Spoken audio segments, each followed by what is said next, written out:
இன்றைய ஆன்மீக தகவல். நம சிவாய வாழ்க, நாதந்தாள் வாழ்க.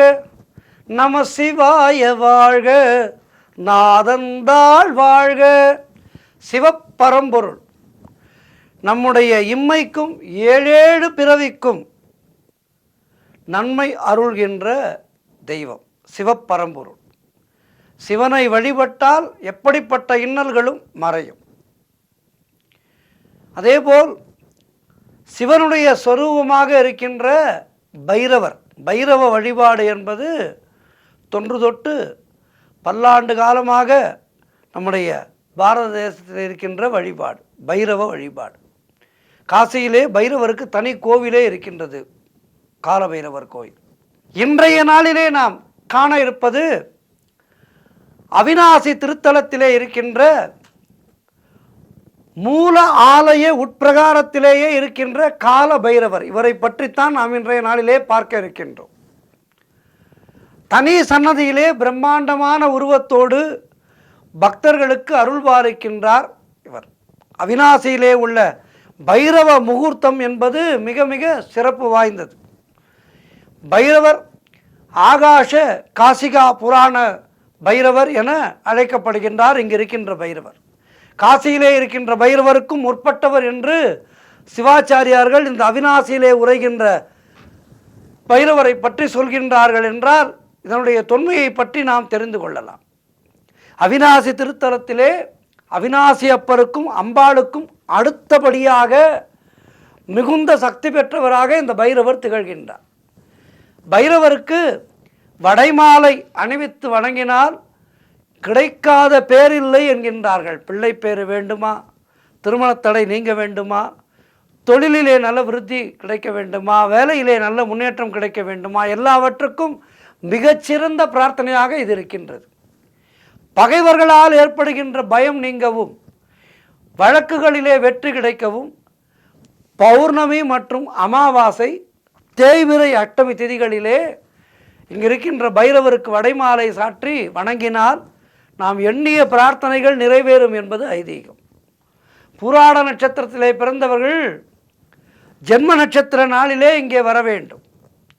ராகு காலத்திற்கு ஒரு முகூர்த்த நேரத்திற்கு முன்பாக இந்த ஆலயத்துக்கு வந்து மூலவருக்கும் அம்மனுக்கும் அர்ச்சனை செய்து வழிபட்டால் அவர்களுக்கு இருக்கின்ற தோஷங்கள் நீங்கும் என்பது ஐதீகம். அபிஷேகங்களை எல்லாம் செய்துவிட்டு ராகு காலத்திலே பைரவருக்கு அபிஷேகம் செய்ய வேண்டும். அதாவது ராகு காலத்துக்கு முன்பாக அம்பாளுக்கும் சிவனுக்கும் அர்ச்சனை செய்துவிட வேண்டும். ராகு கால நேரத்திலே பைரவருக்கு அர்ச்சனை செய்து வேண்டும். இந்த ஊருக்கு வந்து செய்ய முடியாதவர்கள் தாங்கள் இருக்கின்ற ஊரிலேயே இருந்து கொண்டு அந்த நேரத்திலே இவரை நினைத்து வழிபாடு செய்தால் கூட உங்களுடைய பிரார்த்தனைகள் நிறைவேறும். எப்படிப்பட்ட கடுமையான கர்ம வினைகள் இருந்தாலும் அவை படிப்படியாக விலகி மன நிம்மதியையும் செல்வச் செழிப்பையும் ஏற்படுத்தி கொடுக்கும் என்பதிலே எந்த விதமான ஐயமும் இல்லை. இந்த வழிபாடுகளை நாம் நல்ல ஒரு தூய மனதோடு செய்ய வேண்டும். எப்போதுமே வழிபாடுகள் செய்யும் போது இது நடக்குமா என்கின்ற சந்தேகமான எண்ணத்தோடு ஒரு வழிபாட்டை செய்யக்கூடாது. அதற்கு கோவிலுக்கு போகாமலேயே இருந்து விடலாம், தவறில்லை. கோவிலுக்கு சென்று விட்டு அதன் பிறகு ஏதோ ஒரு எண்ணத்திலே ஏதோ சொன்னார் என்று செய்கிறோம், இதெல்லாம் நடக்குமா என்கின்ற அந்த எதிர்மறை எண்ணம் ஏற்பட்டால் எப்படிப்பட்ட பிரார்த்தனைகளும் நிறைவேறாது. ஆகவே ஒரு பிரார்த்தனையை செய்யும் போது உள்ளார்ந்த பக்தியோடு அதனை நாம் செய்ய வேண்டும். இந்த பைரவ வழிபாடு என்பது அற்புதமான ஒரு வழிபாடு. இந்த வழிபாட்டை அஷ்டமி தினத்திலே மட்டுமல்லாமல் தினந்தோறுமே இந்த ராகுகால நேரத்திலேயும் நாம் பைரவரை நினைத்து கொள்ளலாம். பைரவரை நினைத்து கோவிலுக்கு சென்றும் போது பைரவர் சன்னதியிலே வணங்கி கொள்ளலாம். அல்லது கோவிலுக்கு செல்லாத நேரமாக பைரவரை இருந்தபடியே நினைத்து கொண்டு சின்ன ஒரு படத்தை வைத்துக்கொண்டு பைரவரை வணங்கினால் கூட நமக்கு நல்லது நடக்கும் என்பது ஐதீகம். எனவே இப்படிப்பட்ட அருமையாக கோயம்புத்தூர் மாவட்டத்திலே கோயம்புத்தூர் இருக்கின்ற அவிநாசியப்பர் ஆலயத்திலே இருக்கின்ற பைரவரை பற்றி இன்றைய நாளிலே பார்த்தோம்.